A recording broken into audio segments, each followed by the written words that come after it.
Salut tout le monde, j'espère que vous allez bien. Ici votre autre Jocelyn Legault et soyez les bienvenus à Libre Penseur, le podcast culturel, celui de l'épisode numéro 9. J'espère que votre semaine est en train de bien se passer. Pour ma part, c'est très smooth. Je suis en train de découvrir plein de nouveautés pour vous divertir et me divertir. Ouais, parce qu'il faut bien que je pense un peu à moi. L'hiver est glacial, je le sais. Le temps est glacial, c'est l'hiver. Mais enfin, Trump n'est plus président, fait qu'il faut prendre la vie du bon côté, non? Prenons le temps de s'offrir des petites douceurs afin de s'offrir des moments dans notre quotidien pour voir d'un autre œil, plus que jamais, les choses plus mielleuses, plus douces. C'est important d'être doux avec nous en cette période de pandémie.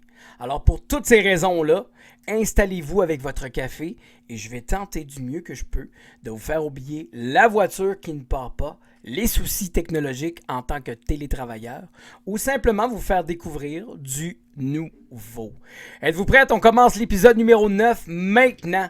On va parler de Paul McCartney, 2 ans après Egypt Station, qui m'avait laissé perplexe, je dois dire. L'artiste britannique Paul McCartney est de retour avec un 3e volet et la conclusion d'une trilogie entamée avec McCartney en 1970, McCartney 2 en 1980, dans lequel l'artiste écrit, interprète et produit en solo intégralement son œuvre. Alors voici McCartney 3, 11 pièces dans un mélange entre le blues, le folk, le rock, l'électro, le progressif et même du synth pop et du R&B. C'est enfermé dans une ferme du Sussex. Je sais pas si je l'ai bien dit, mais c'est ça. En Angleterre, durant le confinement au mois de mars, que l'homme de 78 ans prend le temps de travailler chaque jour sur des chansons qui évoluent au gré des saisons. Il dépoussière des chansons écrites entre 1969 et aujourd'hui. Après nous avoir balancé des super productions qui, selon moi, n'ont pas su capter l'essence de McCartney, l'ex-Beatle explore sur des arrangements minimalistes et lo-fi des guitares, piano, basse et batterie et de sa voix sans supercherie. Pas besoin de David Kane, de Paul Epworth, de Mark Ronson ou de Nigel Godrich pour que McCartney nous glorifie de sa magie. L'homme orchestre s'exprime sans deadline et censure sur un assortiment agréable de chansons pop habiles qui racontent l'isolement, les émotions qui nous transportent, la vie à travers le miroir. Paul McCartney réussit à boucler la boucle avec ce dernier chapitre dans le même état créatif que McCartney en 70, McCartney en 80 et là McCartney 3. C'est un album fait d'une musique rock riche, polyvalente qui confirme de nouveau sa place parmi les grands comme Dylan, ou Dylan si vous aimez mieux, Springsteen, Roger Walter. J'ai eu beaucoup de plaisir à replonger dans l'univers nostalgique et innovateur de Sir Paul McCartney. C'est une vraie boîte à surprises à chaque album. J'aime ça, c'est le fun. Mes chansons coup de cœur sont Deep Feeling, Find My Way, Slide In, The Kiss of Venus, Lavatory Lil, Deep Down, Bird, When Winter Comes.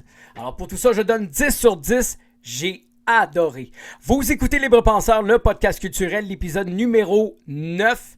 Ici votre autre Jocelyn Legault et je vous rappelle que maintenant on est sur YouTube. Ouais, tous les épisodes sont sur YouTube. Fait que si vous voulez vous gâter, go!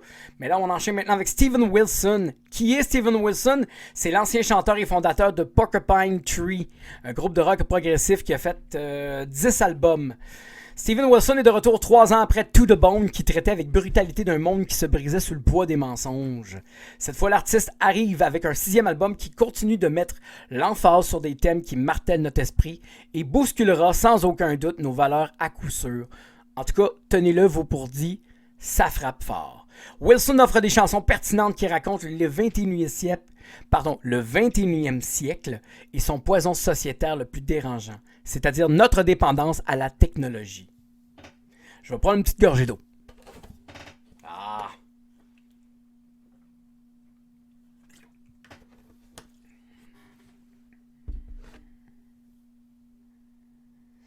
Des mots sombres aussi tranchants qu'une lame qui nous fait interroger sur le futur de nos actes, ce besoin néfaste d'être connecté à un monde virtuel, la surconsommation, la vision de l'humain qui perd son autonomie au fur et à mesure au point de devoir réapprendre à vivre.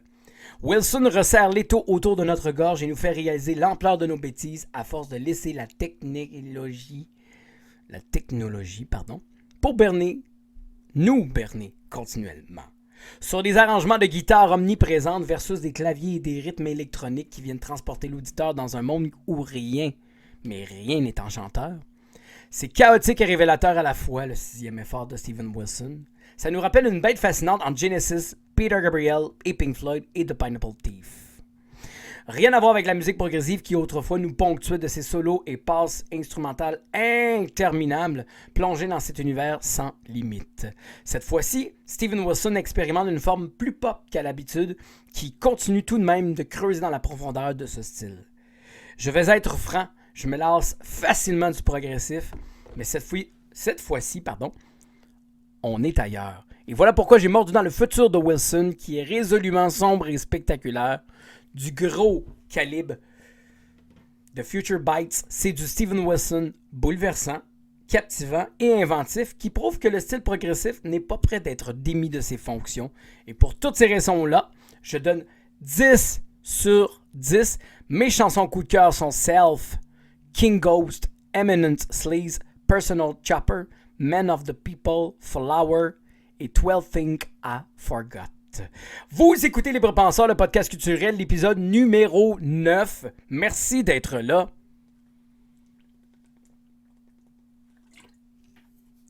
Alors maintenant, on va parler de films, parce que dernièrement, j'ai vu sur Disney+, Soul, nouveau film de Pete Docter, qui a réalisé également Monster Inc., Lao, Vice Versa, et j'en passe. C'est produit par Pixar Animation Studio, Walt Disney Pictures.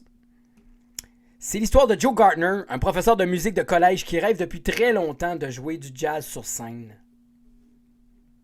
Puis là, la chance le sourit.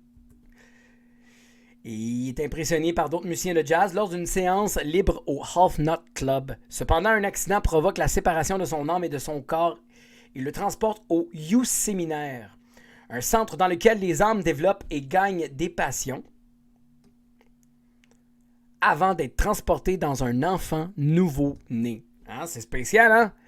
Gardner doit travailler avec d'autres âmes telles que 22, une espèce de petite âme un peu sombre de la vie, après avoir été piégé comme maintes et maintes reprises au séminaire You.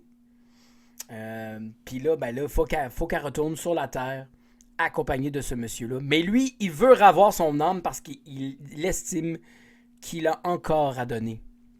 C'est un très bon film. Le message est vraiment profond, je dois admettre. Et ça n'a rien à voir avec un film pour enfants habituel. Même que je dirais que ce film s'adresse pour les gens qui tournent en rond dans leur vie, qui se posent plusieurs questions. En plus d'avoir une musique sublime par Trent Reznor et Atticus Ross, ce film-là a un magnifique message. C'est touchant, drôle, fou, bien pensé, bien réalisé. Je crois que c'est un des meilleurs films d'animation que j'ai vu et c'est pour ça que je conseille Âme ou Soul si vous préférez. Ça vaut vraiment la peine. Vous écoutez Libre Penseur, le podcast culturel. Je vous rappelle que nous sommes maintenant sur YouTube. En plus d'avoir une playlist sur Spotify, le lien est sur la page FB. Alors parlons maintenant d'un groupe qui a réussi à franchir la barrière de la langue grâce à leur musique. Mais je vous avertis, moi, côté langue, je pense pas que je vais les battre. Oh que non.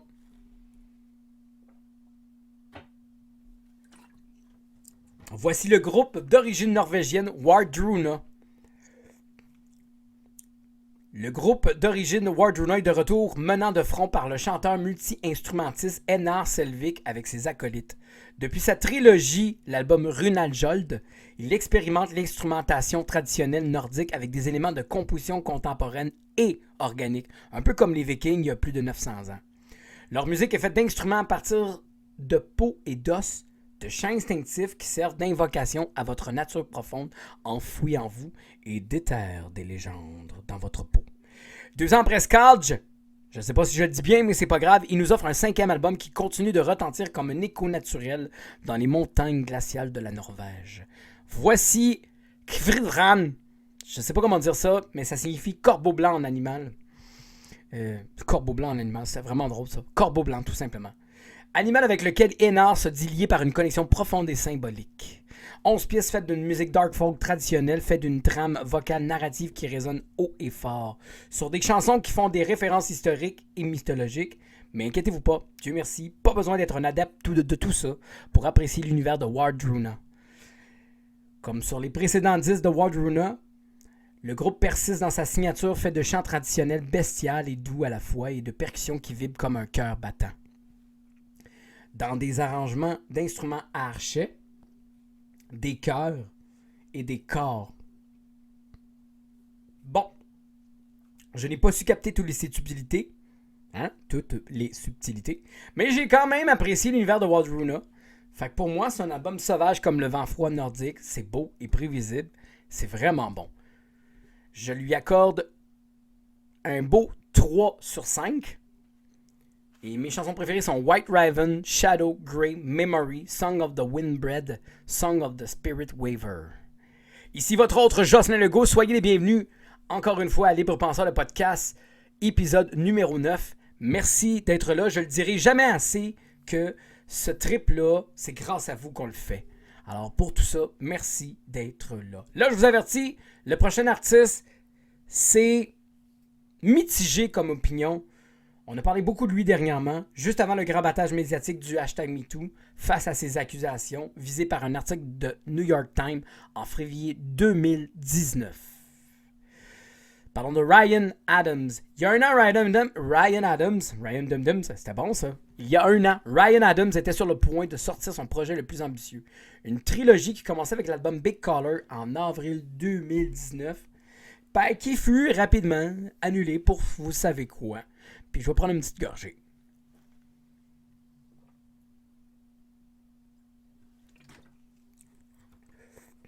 Aujourd'hui, l'homme est de retour. Il l'a annoncé via les réseaux sociaux. Ça a été très rapide. Sans crier gare, Ryan Adams est de retour. Et l'homme vient de nous offrir du nouveau matériel fait d'une musique sincère qui sonne comme un mea culpa, bien senti. Voici Wednesday, 11 pièces dans un folk mélancolique entre les guitares acoustiques et l'harmonica à proximité du cœur. Ryan Adams produit des chansons qui coulent en douce amertume sur un ton de confidence sans masque pour ternir les mots. Bon, l'artiste de 46 ans livre des chansons dans une plume sensible, spontanée, touchante, qui réussit à nous fendre l'âme en deux. J'ai aucune idée de la suite des choses, mais Ryan Adams semble mettre toute sa fragilité dans ses mélodies folk, sans jouer le côté romanesque de la tristesse, Dieu merci. Adams pose sa voix sans armure sur des arrangements authentiques et attendrissants qui nous poussent à réfléchir sur l'artiste et ses démons, révélés au grand jour, sans avoir peur des conséquences des mots choisis. Oui, je le sais, je sais. Beaucoup d'entre vous vont me dire qu'il n'a plus sa place, qu'il brûle en enfer. Est-ce une stratégie d'un pervers narcissique ou un homme brisé et repentant qui cherche à dealer avec nous comme auditoire à travers sa musique? Moi-même, je nage en confusion et interrogation quand j'écoute un album aussi vrai et chamboulant qui me torture jusqu'au fond des entrailles. Jusqu'à quel niveau peut-il nous berner? Ma réponse, j'ai aucune idée. Quoi qu'il en soit, Wednesday fait partie de ces albums de folk brumeux et douloureux qui vous laissent sans voix. Il nous imprègne de sa profondeur. C'est un voyage long et graveleux vers le pardon. Et pour tout ça, je donne 4,5 sur 5. Mes chansons favorites sont I Am Sorry and I Love You, Poison and Pain, Who Is Going to Love Me Now If Not You, Mama, Walk in the Dark et Wednesday. Merci d'être là à Libre Penseur, le podcast culturel, épisode numéro 9. Il va en avoir d'autres, inquiétez-vous pas, mais je vous rappelle qu'on est sur YouTube et qu'on est aussi sur Spotify pour entendre de quoi je parle. Ça vaut vraiment la peine. Maintenant, je vais vous parler d'un nouveau projet punk qui s'appelle... Attention, notez-le bien, 3 balles 2 prises.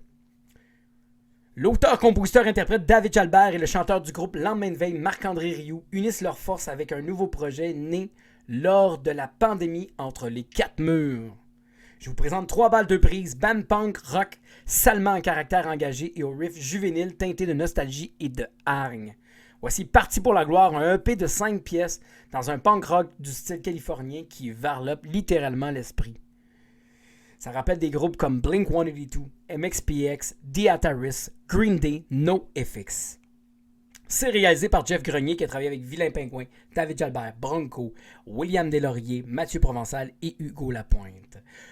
Le duo 3 balles 2 prises expérimente à coups de guitare lourde et de drum sauvage des pièces qui racontent la vie et ses injustices.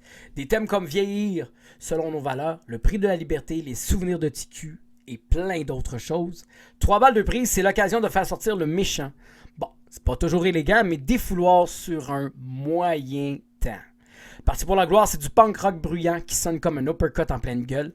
Rebelle et décibels au menu, vous allez être servi. Des chansons coup de cœur comme Parti pour la gloire, Vieillir en captivité, Arthur. Pour tout ça, je leur donne un beau 3 sur 5. C'est vraiment plus qu'excellent. Bon, cette critique-là, je la gardais pour la fin. Je dois avouer, j'avais hâte de vous parler du nouveau Foo Fighter.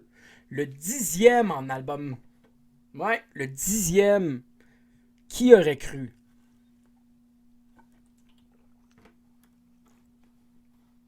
En 1995, alors que Dave Grohl était encore secoué et était attristé par la mort de Kurt Cobain, le deuil de son frère d'armes dans le groupe Nirvana, Foo Fighter, qui était un projet solo à la base, ben oui, pas vrai, prend son envol discrètement avec un premier album en 1995, je répète. Mais c'est surtout avec son album The Color and the Shape en 1997 qui définit le son et l'attitude de son rock alternatif mordant, appuyé par des riffs heavy, dissonants, que l'aventure prend de l'ampleur. Grohl recrute des membres et ça devient Foo Fighter, un super groupe à part entière, une machine de guerre qu'on connaît telle qu'elle aujourd'hui et qui défie les palmarès depuis plus de 25 ans à travers 9 albums. 3 ans après Concrete and Gold, aujourd'hui Foo Fighter nous présente son 10e album studio qui promet un coup de fouet dans l'exploration de son rock à la composition typiquement solide. Voici Medicine at Midnight. 9 pièces dans un mélange puissant fait de rock alternatif, de pop, de funk et de blues et plus encore. C'est produit de nouveau par le groupe et Greg Kurstin qui avait entamé une belle job sur Concrete and Gold en 2017. Qui a travaillé également avec Pink, Sia, Beck, Kelly Clarkson, Ellie Goulding, The Shins, Tegan Sara et Adele. Foo Fighter offre des chansons qui racontent l'hypocrisie crasseuse de la politique, la peur constante que le ciel nous tombe sur la tête, constat qu'il y a eu lors d'une discussion avec sa fille Harper avant qu'elle aille à l'école. On parle aussi de l'amour toxique et dévastateur et ce besoin de vivre à toute allure sans oublier un hommage à son ami Lemmy de Motorhead. Sur des arrangements de retour au rock bruyant et intrépide qui sonnent comme une tonne de briques entre le Kiss, Motorhead, David Bowie, Paul McCartney et Pink Floyd, c'est avec un élément des plus pertinents et surprenants qu'ils arrivent sur ce nouvel album, des chœurs gospel qui hurlent des nananas pour mettre du kick R&B soul dans des rythmes déchaînés et dansants. Oui, je le sais, c'est spécial, mais laissez-moi continuer. Ça rappelle l'essence des albums Wasting Light en 2011, One by One 2012 et Concrete and Gold en 2017. Pour son exploration pop mélodieuse. La voix est bestiale de Grohl est ahurissante et spectaculaire. Foo Fighter continue de faire rugir ses instruments avec un malin plaisir qu'on ressent dans chacune des pièces de ce 10e album, résolument le plus court, oui, mais également le plus brillant et optimiste de leur discographie, sans perdre le côté flamboyant de leur discographie. Medicine at Midnight, c'est un album, je vais leur dire, Medicine at Midnight est un album qui mord les tympans, dans lequel les Foo Fighters réinventent la formule de son rock revigorant. C'est un gros party de décibels, puis pour moi, selon moi, c'est l'album le plus avant-gardiste du groupe depuis un méchant bout. Mes chansons préférées sont Clouds Powder, Waiting on a War, Medicine at Midnight, No Son of Mine, Holding Poison, Making a Fire, Shame, Shame. Et je lui accorde 5 sur 5 parce que c'est vraiment, vraiment plus qu'excellent. J'ai rien à dire, je veux dire, on rentre vraiment dans le pouls de leur rock. C'est vraiment le fun d'entendre un band de cette envergure-là continuer à expérimenter sa musique, essayer de se réinventer pour pas justement perdre cette petite flamme-là qu'ils ont émis à travers leur créativité depuis des années. Vous écoutez Libre Penseur, merci d'avoir été là. Et je vous rappelle qu'on est sur Spotify pour la playlist et on est aussi sur YouTube. On se revoit pour un 10e épisode. Merci d'avoir été là. Prenez soin de vous. Je vous aime. C'était Libre Penseur, le podcast culturel, épisode numéro 9. À très bientôt!